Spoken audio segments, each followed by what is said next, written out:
Viewer discretion is advised. The following video may contain rapid camera movements or flashing lights that may or may not cause seizures. Also, some scenes may be not suitable for children under the age of 18. Viewer discretion is advised. Alright, so, this is more towards people that want to learn how to use the kick system properly, or just like the boot system of Helldivers, how you can just randomly kick people off of your session. Also, tell you guys, hey, this is something that's going to happen at some point, and some people are just doing it because they can, you know? But anywho, when Helldivers were first new, if you wasn't using meta loadouts, you would have gotten boot. You would have gotten kicked out. So essentially, if you didn't use, like, at that time, the proper loadouts, you would get kicked. That was super frustrating. It got to a point where I couldn't even do higher level missions unless I had the proper equipment, and at the time I was still fairly new, so I just kept on getting booted because I was new or just not using the right loadout. So that's an example of, no, you shouldn't kick people because they're not using the loadout you want them to use. Best way to put it is, you pretty much use the kick system as if, say, someone's trying to grief you or troll you or just being like a flat-out ass or petty person. Because of the fact that, hey, if you just booted them randomly, especially if the session has started already, you could cause more harm for yourself or others, or harm to the liberation rating.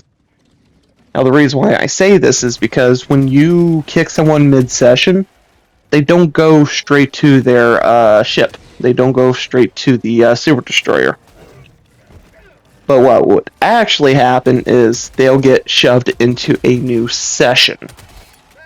Essentially, this session is an instant where it's just them, nobody's around, they still collect the samples and everything and still do the mission. But however, if they're not equipped for that, they'll fail the mission, and then nothing goes through for the progression of the set. Essentially, what would happen is their side of things will just not continue at all, thus could have a high risk of failing the liberation to that planet. Another thing I should mention is if you think someone's AFK and you don't let them respawn or protect themselves, or just give you a general reasoning why they're dying so much, then you're pretty much going to boot someone that is playing without realizing it. Like, for instance, the video you're seeing here, I rejoin these people and ask them at end of the mission, because I know, hey, if it's something that could trigger them or get them to re-kick me, at least one way until after the mission is over, so that way I can still collect the samples. But anywho, with console players, their responses aren't as, like, fast as a PC response. So if they are playing on, like, PlayStation or doing anything on the console side of things, it's going to take them about, like, a minute or two to type everything out, especially when we don't actually have actual keyboards we could use to type it out quicker. Because not every console player has a keyboard attached to their console. So always keep that in mind. Another thing is, there's times that I get booted out from not even doing anything wrong. And I get booted out last minute, and then I lose out on a lot of things. But however, essentially what I'm trying to say is, actually give out warnings before you kick them, or give them a heads up before you kick them. Because, like I said, it can cause problems later on.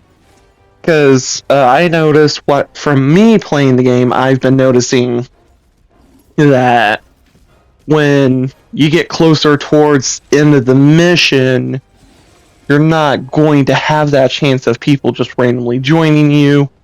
And if it's a lower level session, it's even less of a chance to get someone to straight up join you before the mission is over or even start of the mission.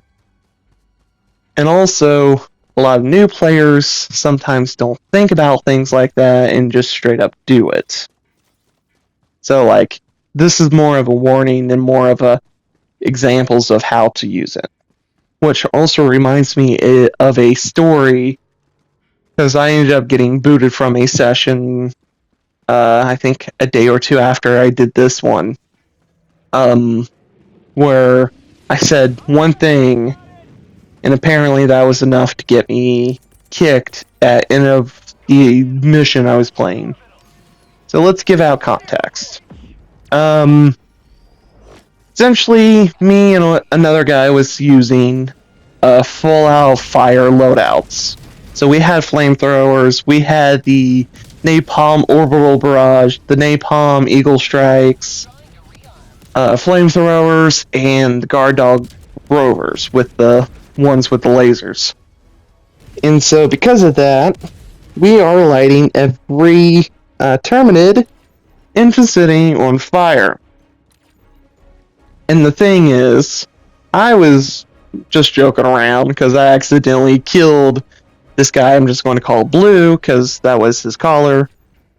I accidentally killed him with the fire barrage. Now, anytime I see a red light, I try to walk away. But the session was a level 10 and it was a bit chaotic, so I can understand not seeing it out of the chaos, you know? But no, like, this guy was like, hey, you killed me, I'm no bug. So I joked around because I said, hey, I was spending too much time around salamanders, because it's Helldivers too. It's stuff like that happens often on accident. So I did my accidental kills, and it was like, I think once or twice, and that was it, because I started just paid attention for the guy for himself, because he refused to just not pay attention at all. And because of that, Green is the second person I'm going to mention. Green was running the same, like a very similar loadout. I think the exact same one I was running. The only difference is I think I had the fire primary equip and they didn't. However, they were using the flamethrower. Blue decided to walk in front of Green and then got super pissy because he kept on doing that. And again, we were running fire loadouts and we had the fire helipod equipped. So you would think, oh, hey, these things are happening. I probably should avoid walking in front of these guys or be near them while they're taking out huge chunks of bugs.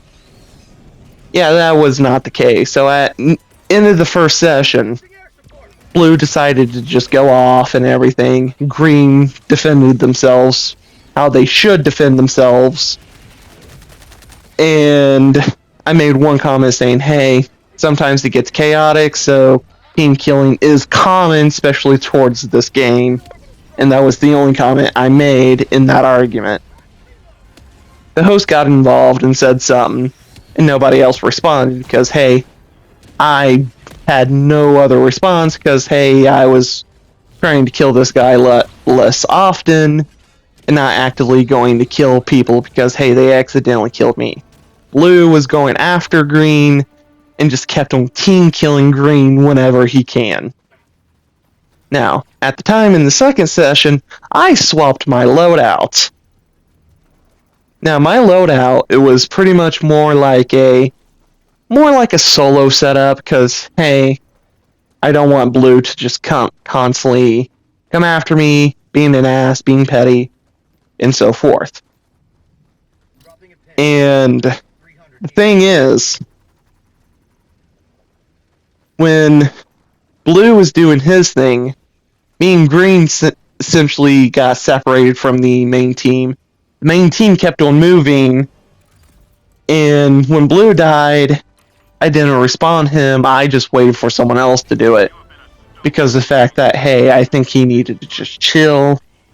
And I didn't want to say anything because I was on console. I wasn't using my mic. I wasn't using any headsets. I was just having fun playing alongside a group of randoms. Now, that being said, towards the end of the second session, me and Green managed to regroup. And I had super samples. I had like majority of the samples here now at this point because I was exploring the other side of the map by myself solo. And because I was solo, I wasn't getting the bug calls on me or any of the tremors as much as the other people having those bug breaches. So I was pretty much on the safer side of the map collecting the resources.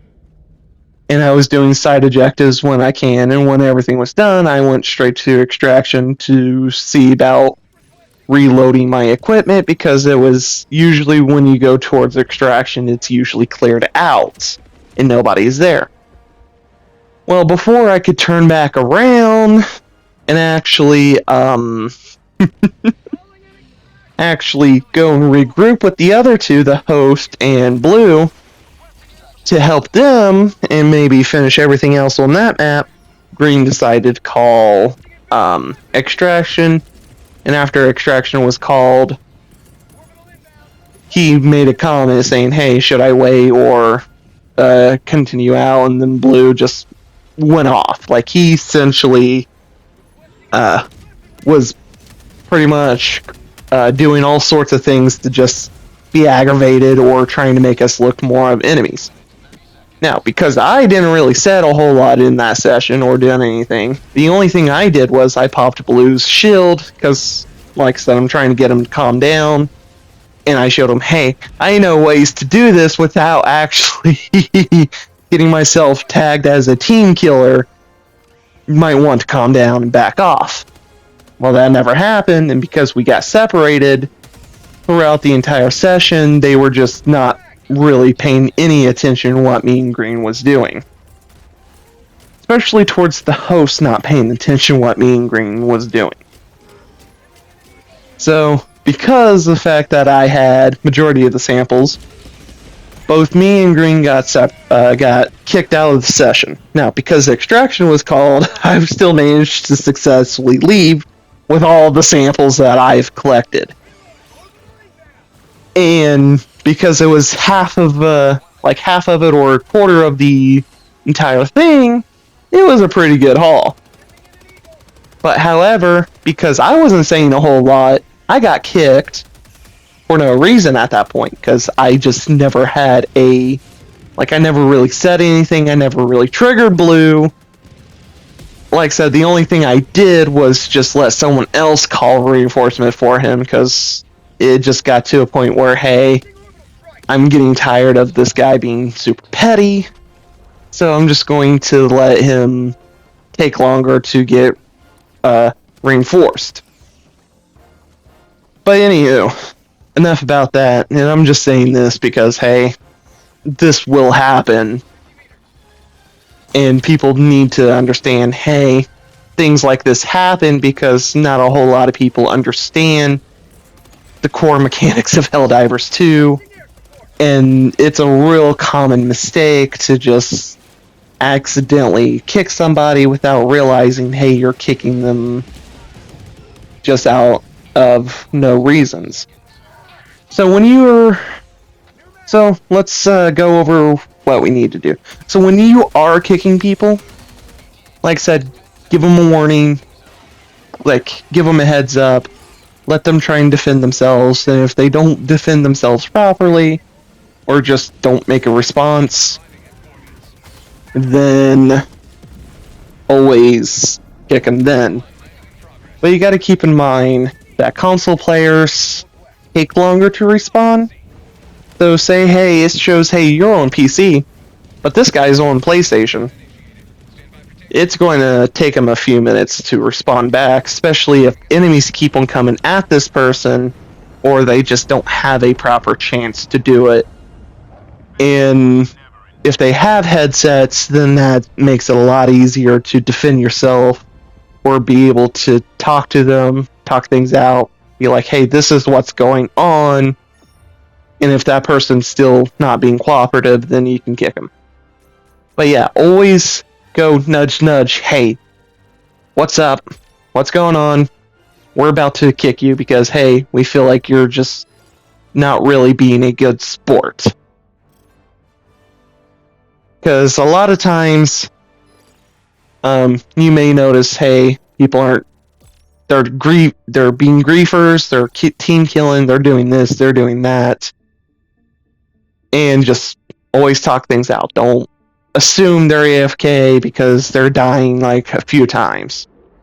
See if they're actually AFK, talk to them. Same with team killing, saying, hey, if you don't chill out on team killing and griefing, or if you're done being a troll, we will kick you. And so yeah, pretty much keep in mind of when you're about to kick somebody, give them a chance to talk, and if they don't talk things through, kick them. But yeah, so this is more like a rant video than anything else, but hopefully new players will understand, or players in general would understand, hey, randomly kicking is not going to be a good thing or a smart idea. But anywho, my rant is over. If you do enjoy this video, please like and subscribe. But for the most part, have a good day.